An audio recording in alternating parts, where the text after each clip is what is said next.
Hoover, Alabama. The first time Ed Orgeron, Louisiana State's football coach, led a Southeastern Conference program, Steve Spurrier had a warning when all of the region's gridiron gods kept their jobs from one season to the next. "Folks, look around," Orgeron remembered Spurrier, then at South Carolina, saying at a 2006 meeting of the league's coaches. "It ain't going to be like this next year." A similar grounded in history, watch your back admonition is in order this year as college football teams begin a new season. For the first time since 2006, every SEC football team has returned its head coach, perhaps as close as the notoriously demanding, overbearing, and fickle conference can come to signaling some form of patience or contentedness. Yet no one seems quite certain how 14 of the South's most scrutinized men together achieved a measure of group job security, tenuous as it might be, found in no other Power 5 conference this past off-season.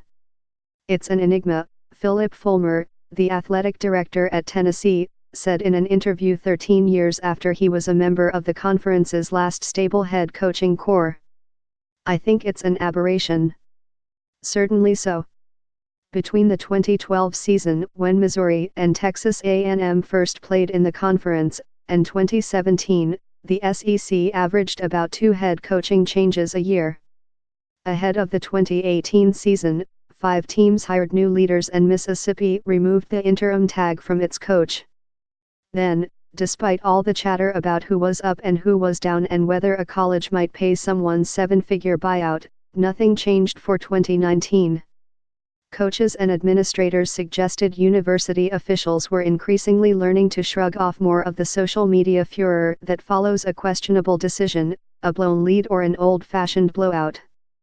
Some said the big buyout costs tied to the league's coaching contracts influenced decisions. As of April, according to a USA Today database, at least 9 SEC head coaches had school buyouts exceeding $10 million.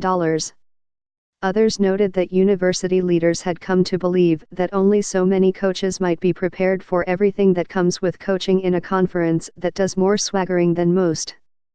This summer, Spurrier was among those who suspected that the turnover before the 2018 season gave rise to the stability and that it would prove fleeting.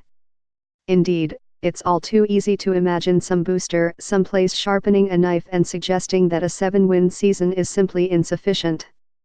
There is always a demand for speed. Most SEC coaches who wind up unemployed lose their jobs because they just lose too many football games to the wrong rivals and too quickly. The more time you have as a coach, you can really build your program and recruit to a certain personality that fits who you are, said Matt Luke, the coach at Mississippi. Fortunately or unfortunately, this is a performance-based business, and with the amount of money that people are making in this league, people are expecting wins now.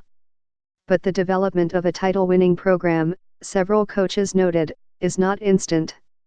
Nick Saban, the most feted coach of the era, was 7-6 in his first year at Alabama before NCAA penalties reduced the win total to 2. He posted a 12-2 record the next season. He kept his third season in Tuscaloosa with a national championship and was quickly honored with a 9-foot bronze statue outside Bryant-Denny Stadium. Saban and Kirby Smart of Georgia have as much employment certainty as any coaches in the sport.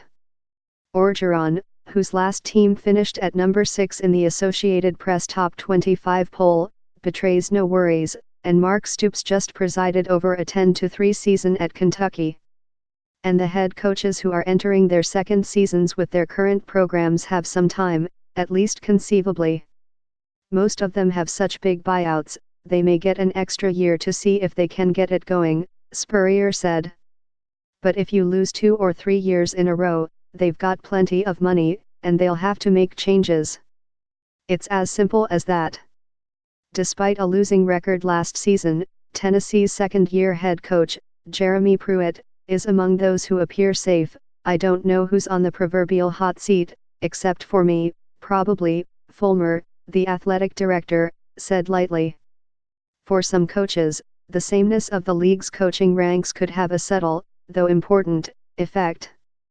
Previous game film, coaches said, was more relevant when a team's top man remained in place, and coaches said having a history with an opponent could offer motivation, whether for revenge or preservation of pride. It's nice if you know a little more about them, Fulmer said, but that also means they know a little more about you. There are limits, though, to the potential advantages. Half of the conference's teams changed offensive coordinators, close to the average over the last 5 years. Georgia and Ole Mississippi have new defensive and offensive coordinators. Dan Mullen of Florida, who was an offensive coordinator there during the 2006 season, quickly noted the potential consequences of coordinator changes when he considered the lack of turnover this year. You're going to have to deal with that part of it, whoever's calling the plays and how you adjust to those things, he said from the stage of SEC Media Days in July. The conference's head coaching corps of 2005 and 2006 did not endure, of course. In a move still shaping football throughout the South, a frustrated Alabama soon ousted Mike Shula and, in January 2007, hired Saban. Some moved to other colleges or pivoted to the NFL. 1. Tommy Tuberville of Auburn, coached at 2 more universities and is now in a Republican primary for a United States Senate seat. Others retired. It's nice to have some tangible skills or transferable skills when you're out of work, Derek Mason, who is 24 to 38 as he enters his 6th season at Vanderbilt, said after his past as a radio show host came up this summer. That's sort of what happens every once in a while in our business.